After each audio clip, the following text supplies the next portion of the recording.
Weird hotspots appeared on the moon. What's happening? Building a permanent settlement on the moon makes sense for a variety of reasons. For telescopes to explore the universe more thoroughly, the moon provides the ideal base.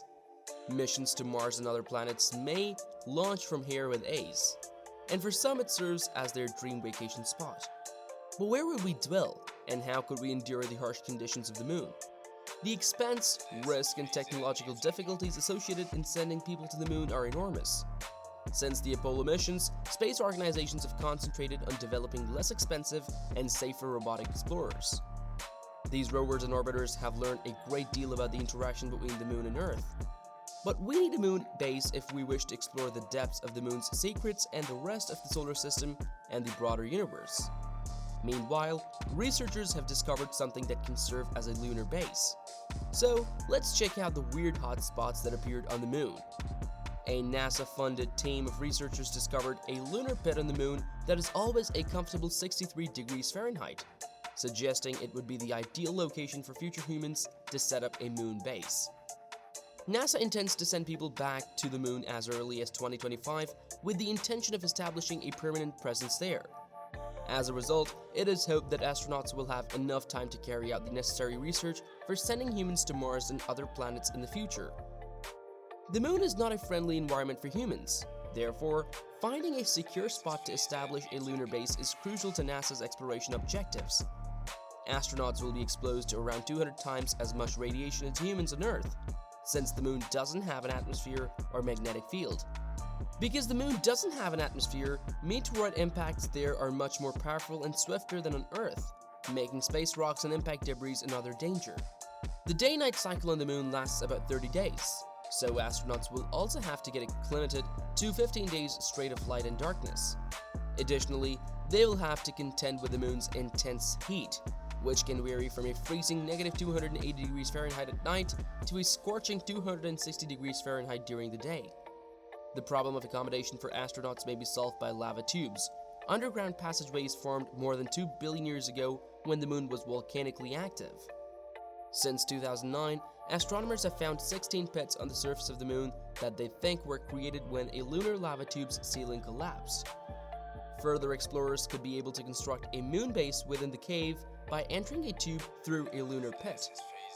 By doing this, astronauts would be shielded from cosmic rays and meteorites while yet having easy access to the moon's surface. Furthermore, according to recently published studies, it could also help them escape the moon's erratic temperature changes. The shadowed area of one lunar pit maintains a temperature of roughly 63 degrees Fahrenheit during the whole day-night cycle. According to research conducted using computer simulations and data from a thermal camera mounted on NASA's Lunar Reconnaissance Orbiter, they surmise that this is because the overhang of the pit prevents heat from radiating out of it at night and keeps the area beneath it from being overheated during the day. However, entering and exiting the hole would be difficult, because the bottom is 328 feet below the surface of the moon, which is equivalent to rappelling down a 30-story structure. However, if NASA can make it function, astronauts won't have to use their energy on yet-to-be-developed temperature control technologies for their future moon outpost. The information at hand suggests that humans' explorations may take in caves on the moon that are as big as entire towns. But why these caves? According to new research, caves on Mars and the moon have both ample room, can provide astronauts bases with shelter from cosmic radiation, and can maintain stable temperatures. Numerous subsurface structures on Earth, the moon, and Mars were compared in new research. In contrast to the average range of 10 to 30 meters for lava tunnels on our planet, some of these structures might reach a diameter of more than 800 meters beneath the surface of the moon, providing ample room for a human colony. It was discovered that the lava tubes on Mars and Moon were 100 to 1,000 times bigger than those on the Earth.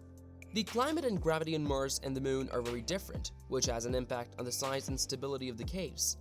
However, they're more alike than you might assume in terms of origin and environment.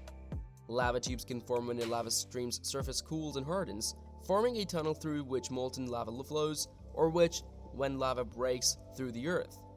The tunnels are empty once the volcanic activity ends, leaving a series of caverns of various sizes in their wake. While these formations have been widely studied on Earth, analogous structures on the Moon and Mars are still mostly unknown.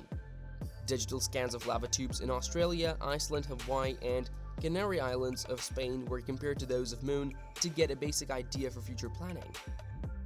The size and form of caverns on the Moon and Mars, whose roofs had caved in, were measured using computer terrain models.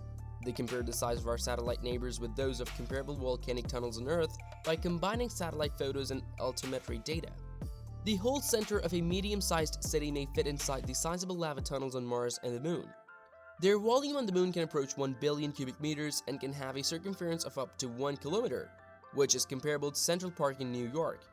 Despite its astounding size, they are still sturdy and the majority of them are still intact. Their immense size and the fact that the bulk of the research caverns have not collapsed are both explained by the low gravity.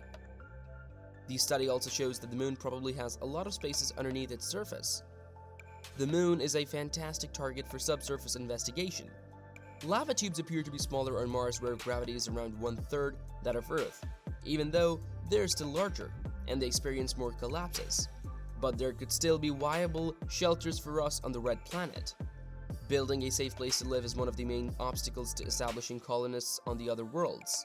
Space settlers will have to live, work, and sleep in an environment of severe temperatures without oxygen while being assaulted with radiation and micrometeorites, whether they're on Mars or the Moon.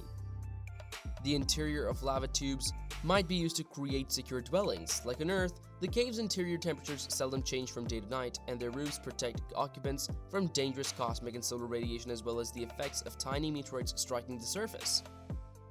Even while this comparison study seems encouraging, more concrete proof is still required. Safe dwellings will be made possible by upcoming lava tube exploration missions by humans and robots. The Japanese Aerospace Exploration Agency, JAXA, recently found a massive subterranean cave on the Moon, which scientists suggest might be utilized as a refuge for astronauts during missions, further strengthening the argument. The massive cave, which is thought to be the product of volcanic activity, is estimated to be 50 kilometers below the surface of the Moon and around 100 meters broad based on data from space probes collected by JAXA. This lava tube, which is close to many volcanic domes known as Marius Hill, has been theorized to have originated 3.5 billion years ago. According to JAXA representatives, the cave may be able to shield astronauts from solar and cosmic radiation. Astronauts could be able to utilize the cave as a base if additional investigation discovers water deposits. Since they would provide shelter from cosmic radiation, direct meteorite strikes and flying debris from meteors slamming onto the lunar surface elsewhere on the Moon. These moon palaces would provide excellent locations for future human colonies. In addition to the fundamental needs for a steady supply of air, water, food, and settlers would also need to think about a long-term power source and a permanent home. Fortunately, the lunar dirt saves them both once more. It has practically every component required to construct solar panels, an endless and sustainable source of electricity. The idea of establishing a community on the Moon feels closer to reality now that these findings have been discovered. There are numerous reasons why we, the inhabitants of this planet, must return to the Moon, but the most crucial one is that it will force us to stretch ourselves in order to advance and evolve. The work put into this will open up new perspectives and methods of approaching issues that will improve both how we live and work on Earth and how we live and operate in space. What do you think about these hot pits discovered on the Moon?